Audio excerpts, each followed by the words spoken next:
Hello, everybody. My name is Sipho Ngwenya. Welcome to another episode of MultiTalks, a platform where we get to share some of the great initiatives being driven by the MultiChoice Group. Now, in today's episode, I'm very excited to be chatting to someone who pivoted from being a rugby player to being one of the most revered business leaders in South African sports broadcasting. I'm talking about the CEO of SuperSport, Mr. Rendani Ramovha.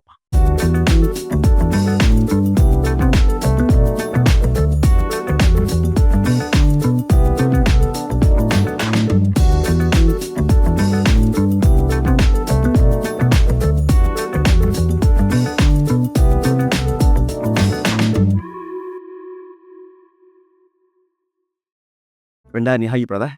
Good. How are you doing? Sweet, man. So those who are watching now would have heard me introduce you as the CEO of SuperSport. What a big title, right? And also someone who's a lover of rugby.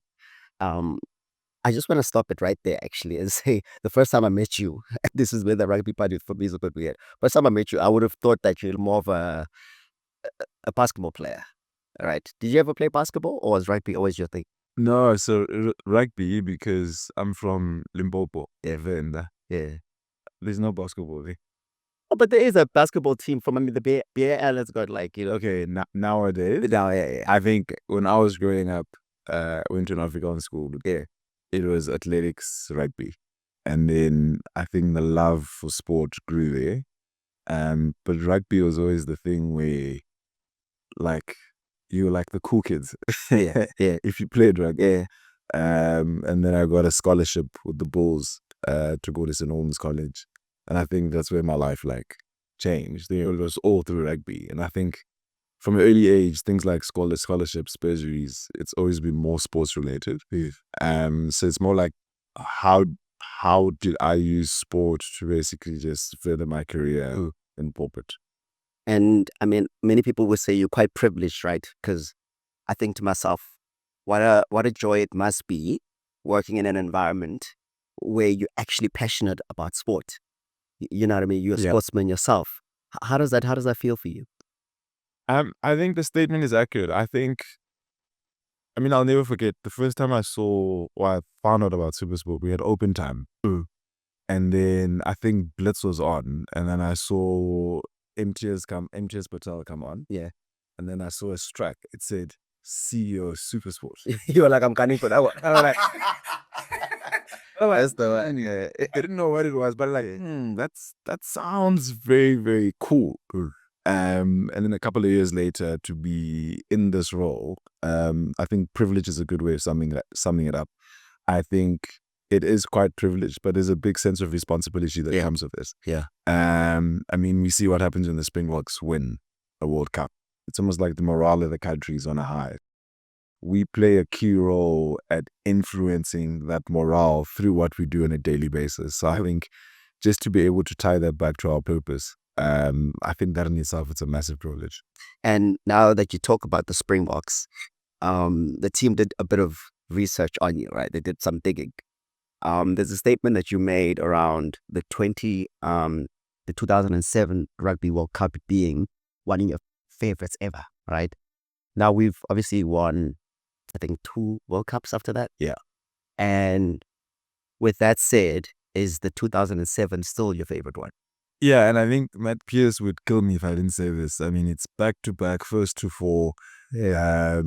The Boks as a property and what they're doing at the moment is amazing. Rassie came to Calver's exco and he just spoke to us about the key to success in terms of how he's engineering the Springboks and their success. The reason I'd still stick with 2007 is because, at the time, with my age, it was almost like an inflection point for me. It was like, how can I be part of sport at that level to influence more youth and children so that we then aspire to also then participate in sport, whether it be rugby or athletics or whatever the case may be. So I just remember feeling so inspired in that moment to say, I want to be part of this.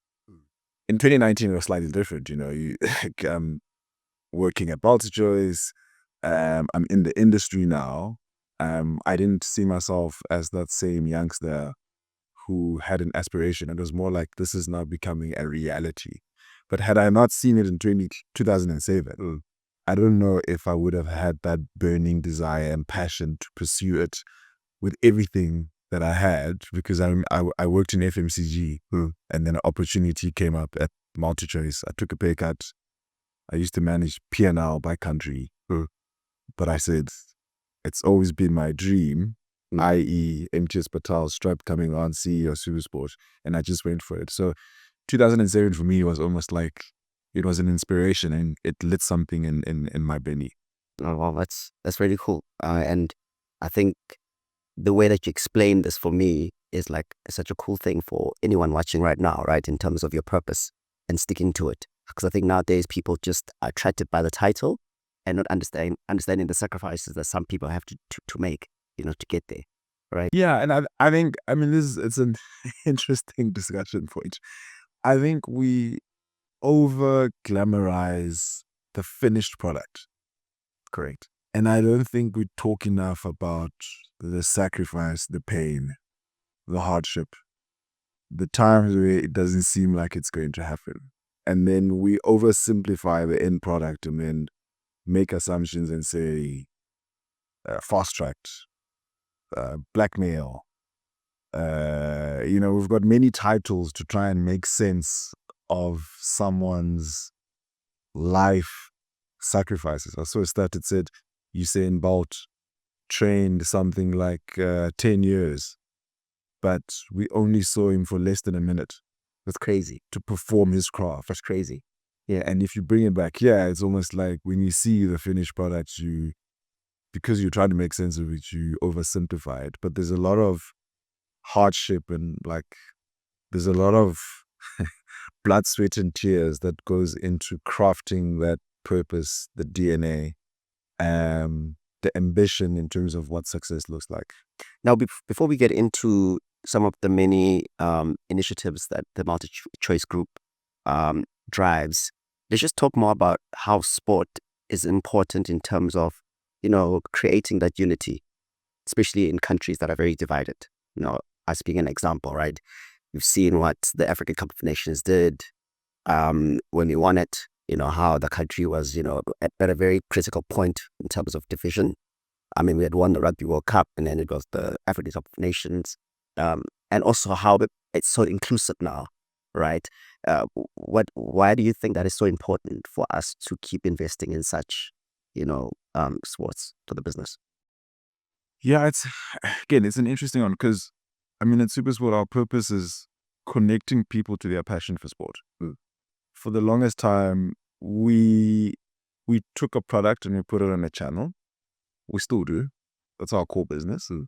But I think we understated the influence and the role that we play in shaping the full industry. So there's so many different touch points. So at SuperSport, we've got this phrase where we say, we don't want to concentrate on match day. We want to concentrate on owning the moments around the life, because match day actually starts on a Monday. It doesn't start on a Saturday, because there's always so much conversation and consumption of sports content, and SuperSport's at the core of driving a lot of those different conversations. And I don't say that in an arrogant way. I say it, I say it with respect, but understanding the privilege and the responsibility that comes with our day-to-day job influences millions of people.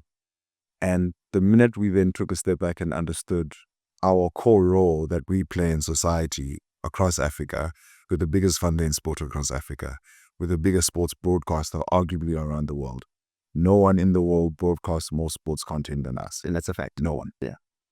And to link it back to what you're saying now, I think, how do we link our purpose with understanding the impact, value, relevance that we have in society? Because if we are not doing our job or linking it to our purpose, there's a lot of kids that won't be able to shape dreams about sport or potentially how they see themselves playing in sport.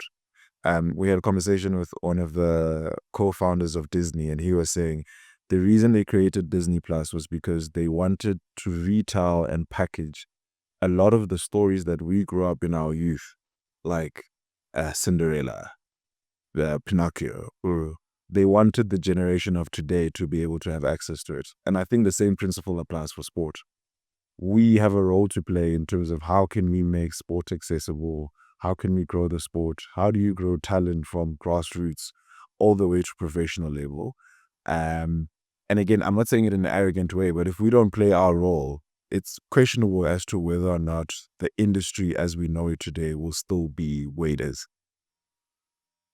Look, I mean, I'm and not saying it because we work for the business, right? But I think there is truth in exactly what you're saying in terms of the impact that we have through our purpose, right?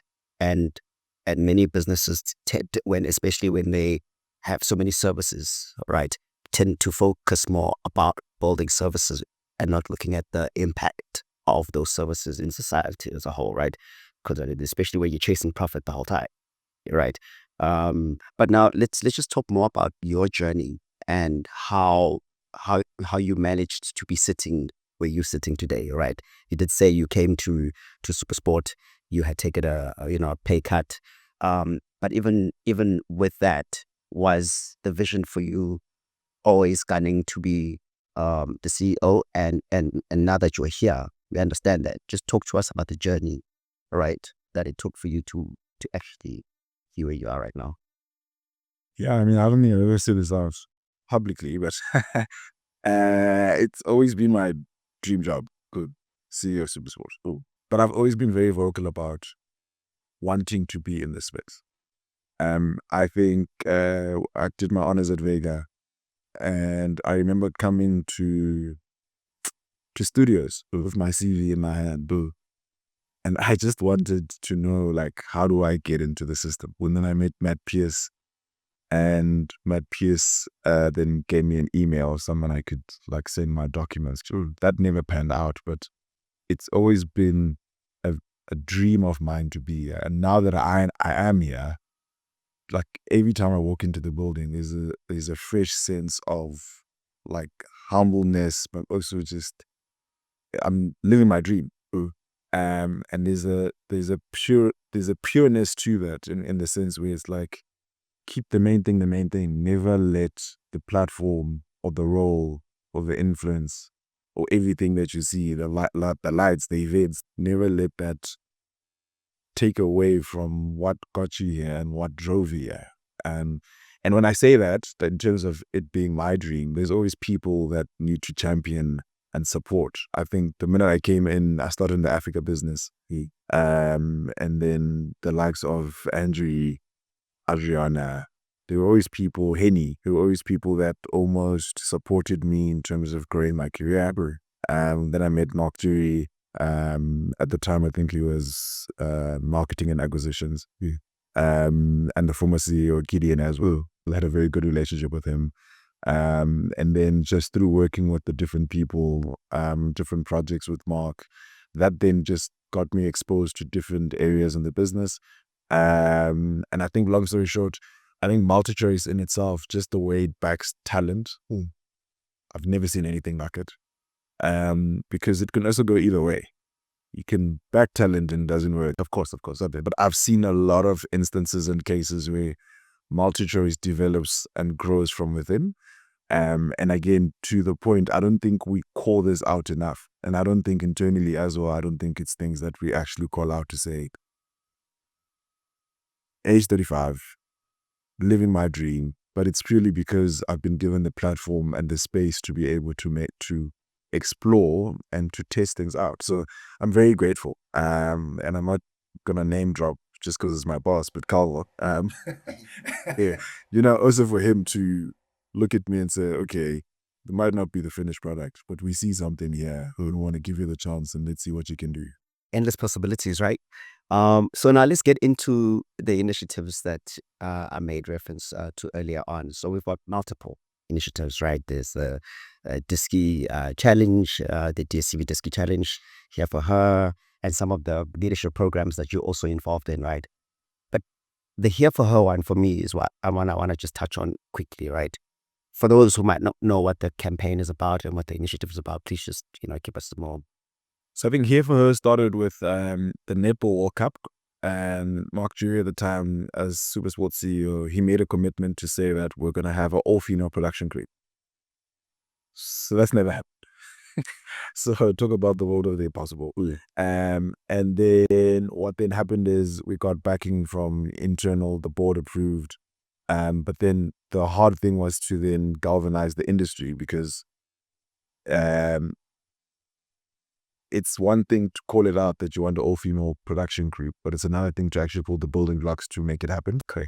And then I think that's what birthed Here for Her, because packaging is everything. And I think we're talking about it before we got into here, to say, as MultiTalks, how do we better tell our story our own way?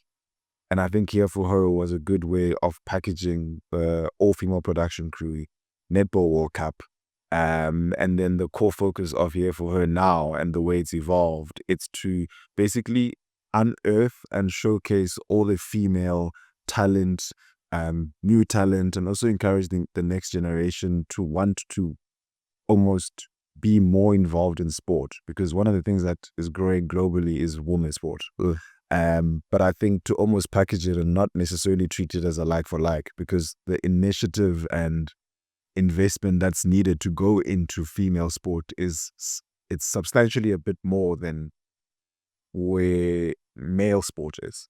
And I don't say that in a demeaning way. I just think to be deliberate about how we grow it, the investment needs to look different. It can't look exactly the same. And I think Here for Her is a nice point of departure to say to the industry and internal that our commitment is to grow women participation in sport, but to also make sure that we are showcasing more women's sports content on our platforms.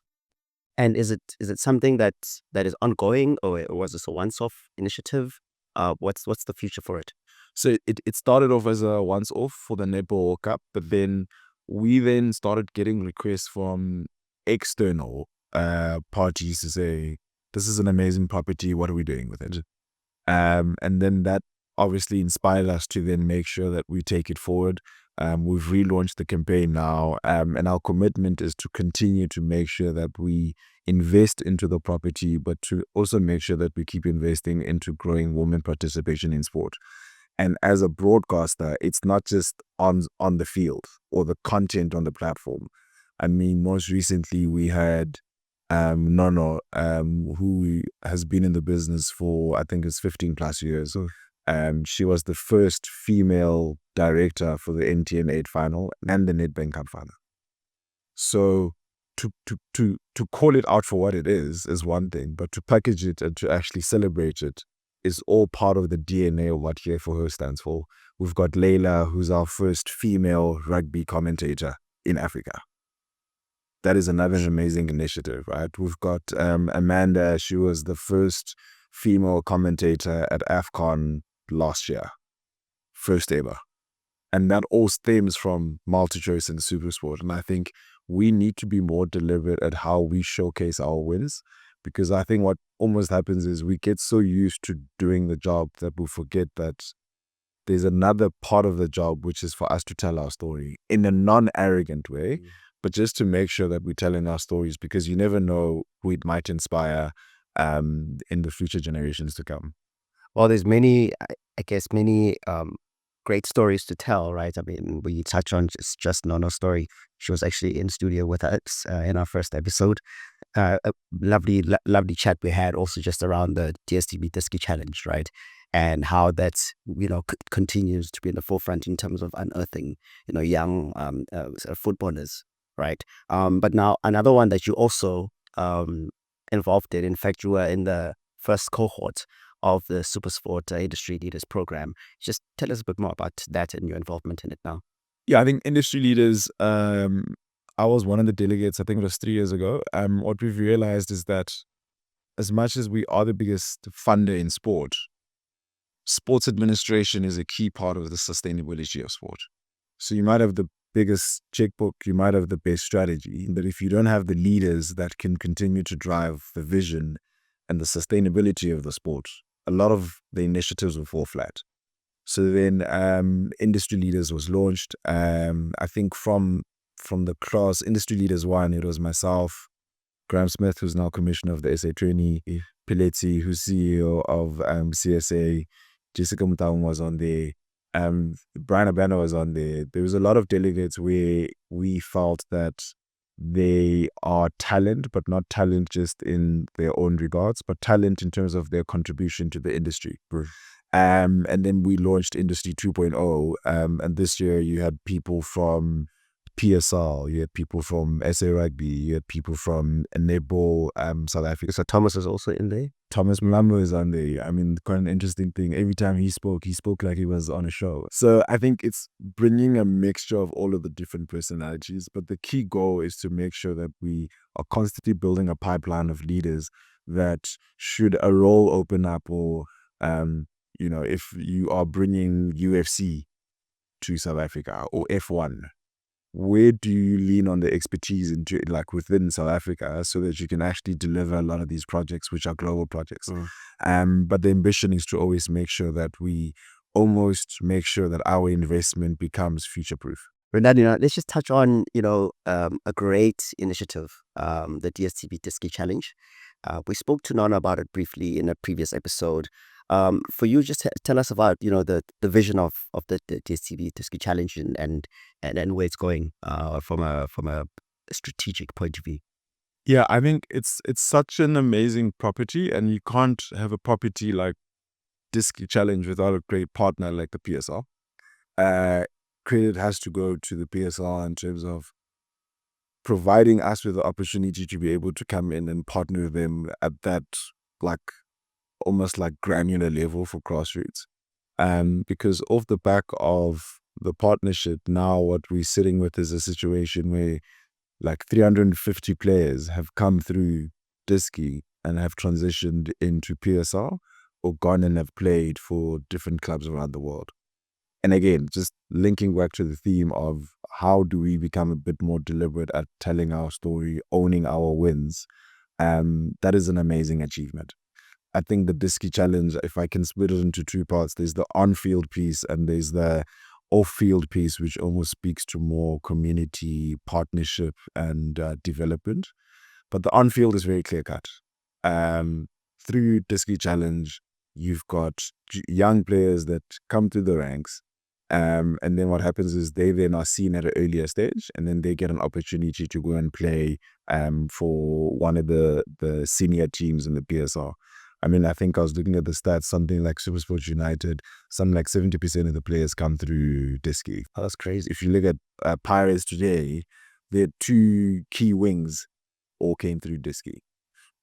So you can see the success story is there. You can see that it's working.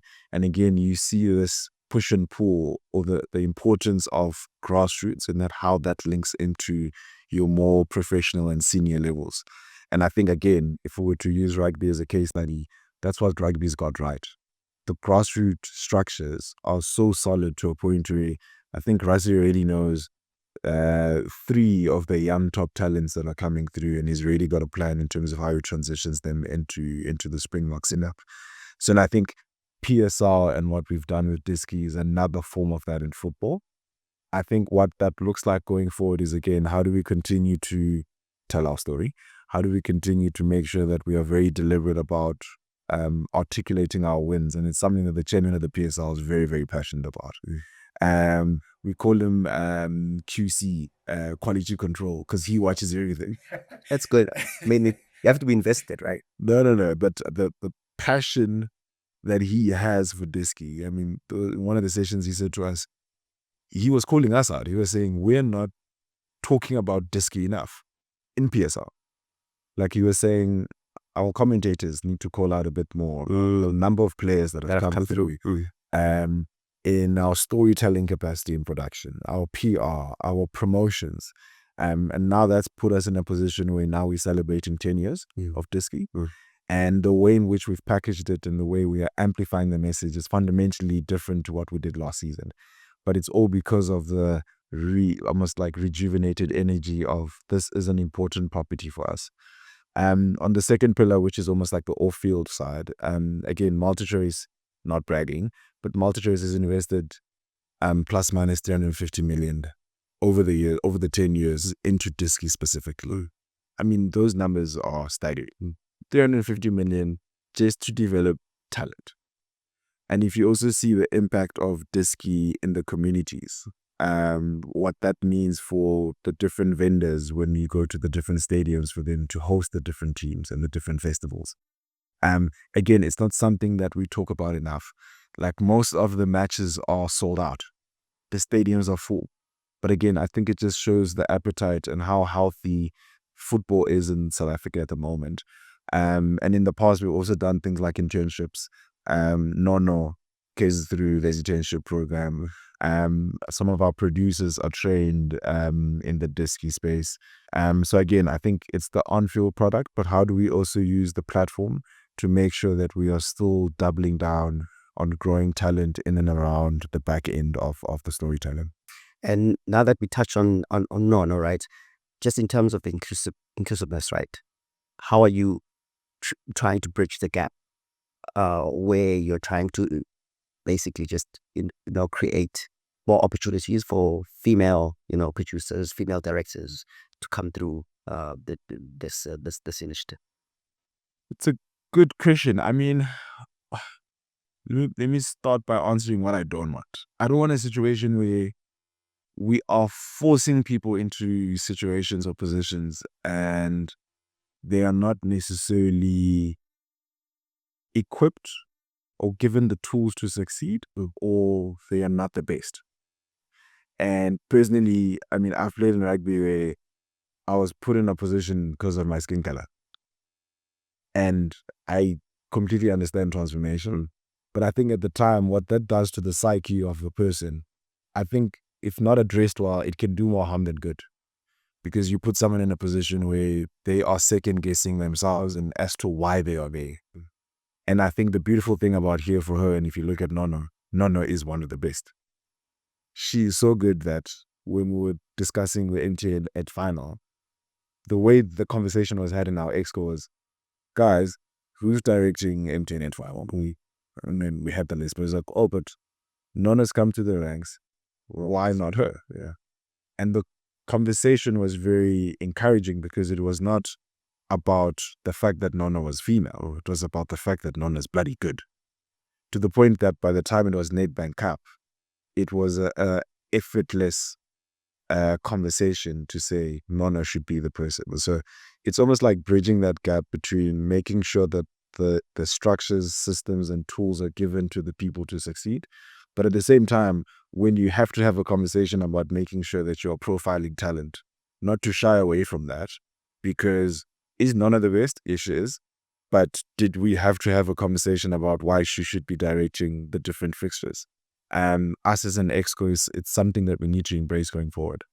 And now looking at the ESG goals, right, and some of our initiatives, especially the DDC, which boxes do you think this ticks for us? From a sustainability point of view, socioeconomic point of view, social cohesion. What hole is the DDC filling for the business right now? I would say if I can say the biggest tick would be sustainability. Because again, if you're not looking at almost like the input of your funnel, the quality of your product to date will be affected. So if you're not already thinking, what does PSR look like 5 years, 10 years from now? From talent, production, storytelling, commentators, directors, producers, it would be very short-sighted of us. So the role Diski is already playing is making sure that the talent, the product, the artists, that pipeline is very healthy, and it's almost starting to create a demand where the young generation want to be part of Diski. And that in itself, it's almost like, again, it's the system and the culture is self-correcting. Because if you have a massive demand at the top end of your funnel, it will be an easier process to almost then steer and direct it in such a way that that sustainability box is ticked, because that means that the health of your product will always be in good stead. So I think if I had to choose one, I'd say sustainability. And I think there's different buckets that also speak into it. But my biggest thing is, for us as the biggest funder in sport, how do we continue to invest and make sure that the sport will be well off, even when a Rendani is not seated here and the next generation of leaders are here? And just on just sustainability, and I think from an inward looking point of view, right, like our business itself, we've seen how from a content side, viewer habits are changing, OTT platforms, there's also obviously a question around how are we not cannibalizing ourselves with the different product offerings that we have, right? OTT itself and sport. What does that mean for SuperSport? Oh, it's a tough one. Um, um, and maybe let me answer it like this. I think, and again, credit to the likes of yourselves and the team here, because a platform like this, I think this type of thinking is needed a bit more in our system, because consumption trends are changing, behaviors are changing, behavioral traits are changing. And I think the more you can create a space where you've got solutions and options to cater for the different sets of needs, I think that's how you then drive sustainability and you start to future proof. And you, on your question around cannibalizing, I don't think you get to a point where you have an answer, but I think you need to create a space where the discussion can be had. And because if the space is there, your answer for a particular season might be different. But we as a business, as a leadership, need to be open and brave enough to say, which we are, to say, this current trend that we are seeing of on demand consumption is making us feel uncomfortable. But how do we address it, right? As the custodians of sport, how do we make sure that Premier League on Showmax is the best product? How do we make sure that shoulder content on podcasts, on vodcasts is relevant for a certain segment group? How do we make sure SuperSport Schools it's not sitting behind a paywall, is assisting us to reach a younger audience, and hopefully we can create a relationship with them that one day they then become a future subscriber. So it's always making sure that we keep the main thing, and the main thing is how do we every day connect people to their passion for sport. And now, as the current CEO of SuperSport, the Diski Challenge, what is your vision for this competition for the next decade? I mean, it's done tremendous, right, over the past decade, but now looking forward, what are your wishes for it? I think my wish for Diski going forward is, I think at the current level of where it is to maintain the standard. But how do we include almost like innovation channels so that we step change the product as a whole? And potentially, how do you make it a global product and not a South African product sitting in Africa? So the winners of the Diski Challenge always go and tour England, and it's a partnership with the Premier League. But how do you create more of those symbiotic relationships where if it's not Premier League, maybe it's the Liga, maybe it's the league in the States? I think, how do we tap into our ecosystem and make sure that we better profile that property and make it and almost amplify it for what it is and put it on the global stage? And I think there's also something around commercialization. I think if we're talking about how successful that property is, how do you commercialize it? If you're talking about 350 players that have come through in a space of 10 years from Diski to PSL, there's something there. And how do we package it in such a way that we're telling our story, but then make sure that we are creating more avenues and inventory for us to make sure that it's no longer about the 350 million that MultiTalks has invested, but it's about the 350 million that the market and the industry has decided to invest into that property because they see it as a value driver. And I think lastly, just we're in the business of content, right? So how do we use that to train the next generation of presenters, content creators, digital creators? It's an always on property for us, but there's so many different off spins that you can have. Something more like, where are the next generation of sports journalists coming from? Should they not be writing on Diski? There's just so many different innovative ideas you can implement into Diski. And I think within the next 2 to 3 years, the focus will be to make sure that we can step change it for the better. Wow. All right. Look, I'm going to be as cliche as possible right now and say that all good things do come to an end, unfortunately. But before you go, any words of encouragement, man, for that young Rendani who is somewhere in Limpopo or somewhere in Khayelitsha, looking to become the next CEO of SuperSport? Yeah, that is an interesting one. I mean, I've got a lot to say in this space, but I think it sounds cliche as well, but keep the main thing the main thing. I think keep the main thing the main thing. And I've also never seen a situation where hard work and discipline is, for me, it's always the foundation. Like value drives value. And if you don't focus on the main thing, and if you're not working hard and you're not disciplined, if there's not a clear intent, like I heard something this week where they said intent is a muscle. Like you need to build the muscle of intent. You need to be very intentional and deliberate about what you want to do and where you want to go. And there'll always be challenges, there'll always be obstacles. But if you can keep the main thing, focus on intent, I think the rest will follow. And when the rest is not following, don't make it about things that you can't control. Because in the society that we're in today, again, to the point I made earlier, sometimes we underestimate what we can do in a short space of time. And we overestimate what we can do. It's the other way around. We overestimate what we can do in a short space of time. And we underestimate what we can do in a long period of time. But again, that speaks to discipline, dedication, and hard work. But I mean, just to add again, and I said it earlier, I think credit to you guys for this platform. Yeah.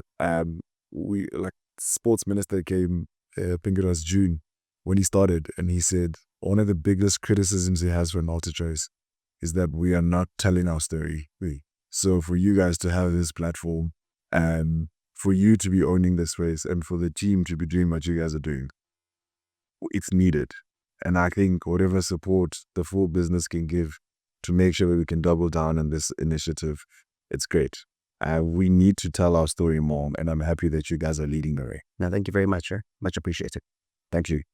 That, ladies and gentlemen, brings to an end another great episode of MultiTalks. I hope you enjoyed it. I thoroughly enjoyed my time with the CEO of SuperSport, Mr. Rendani Ramovha, getting to know more about the great initiatives that are being led by the MultiChoice Group, like the Here For Her campaign, DSTV Diski Challenge competition, and the great investment that is being made by SuperSport to develop young talent. Please don't forget to subscribe to our YouTube channel, MultiChoice.